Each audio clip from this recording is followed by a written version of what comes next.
बदतमीज बहू। सभ्यता से भरपूर शास्त्री परिवार की इकलौती बेटी मोहिनी को बचपन में ही पढ़ाई के लिए विदेश भेज देते हैं, जहां से वो सालों बाद ग्रेजुएशन पूरी करके इंडिया वापस आती है, जो अब संस्कार, सभ्यता, संस्कृति जैसी चीजों से कोसों दूर होती है। एक सुबह मोहिनी शॉर्ट ड्रेस पहने, कानों में हेडफोन लगाए जोर जोर से इंग्लिश गाने गाती हुई घर में घूम रही होती है। सुबह सुबह भगवान का नाम लेते हैं, राक्षसों की तरह चिल्लाते नहीं। पॉप्स, आपको अच्छे गाने की बिल्कुल समझ नहीं है, so take a chill pill. अरे मोहिनी, पापा से ऐसे बात करते हैं क्या? सारी तमीज भूल गई हो। ओह मॉम प्लीज, इतनी बड़ी भी कोई बात नहीं हुई, सो डोंट ओवर रिएक्ट। ऐसे ही दिन बीतते हैं जिसमें मोहिनी के तौर तरीके, रहने और बात करने का ढंग उसकी मम्मी पापा को परेशान करने लगता है। भला कोई मानेगा कि ये मेरी बेटी है? रीति रिवाज और संस्कारों से तो इसका दूर दूर तक कोई नाता नहीं, और अब तो लगता भी नहीं कि कभी होगा। अरे ऐसे कैसे नहीं होगा? लड़कियां सारे नखरे अपने माँ बाप को ही दिखाती है।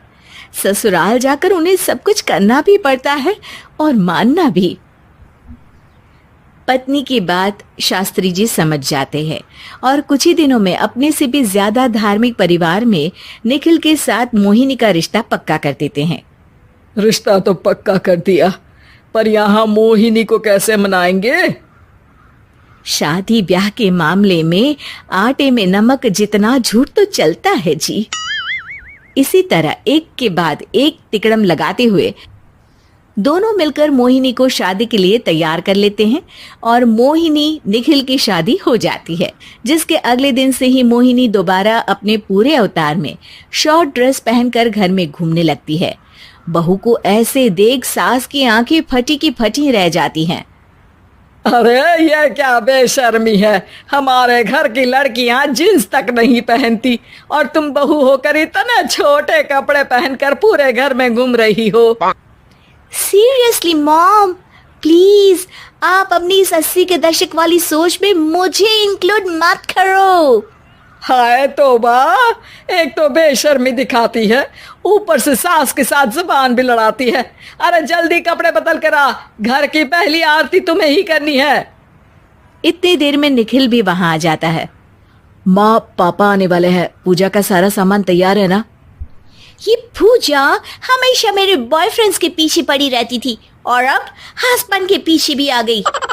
मोहिनी की बातें सुन सास तो अपना सिर पकड़ लेती है, लेकिन निखिल किसी न किसी तरह उसे पूजा के लिए कन्विंस करके कपड़े चेंज करने के लिए भेज देता है, जिस पर पूजा खत्म होने के बाद वो एक बार फिर अपनी शॉर्ट ड्रेस में आ जाती है। बहू, ये क्या तरीका है? संस्कार नाम की कोई चीज है या नहीं?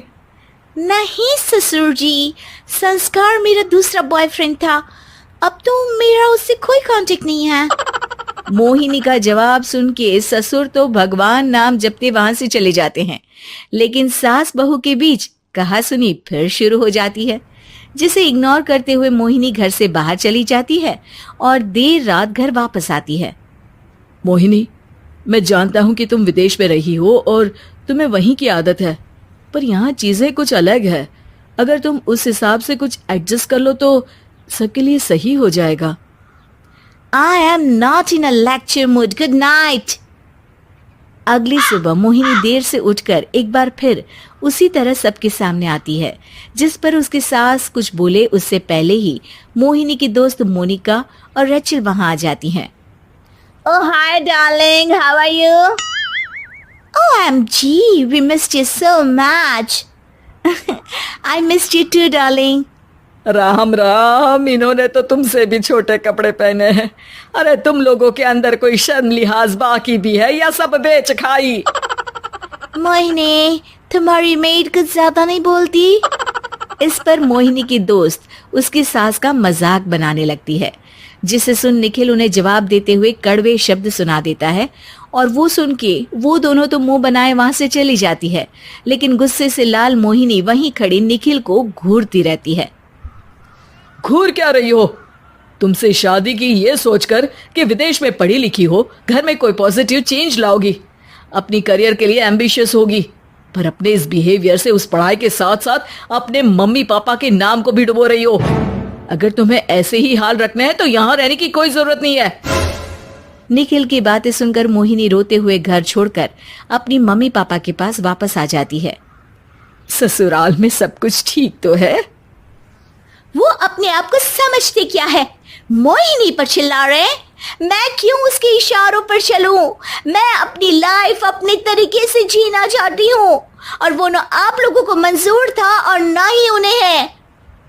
तुम यहाँ नहीं रह सकती।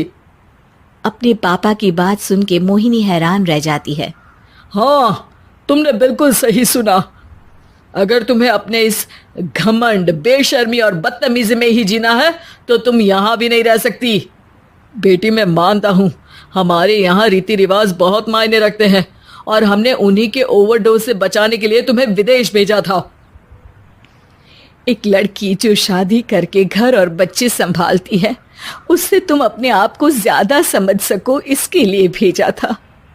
तुम उससे ज्यादा समझो और बनो, पर तुम तो किसी दूसरी ही ट्रेन में चढ़ गई बेटा।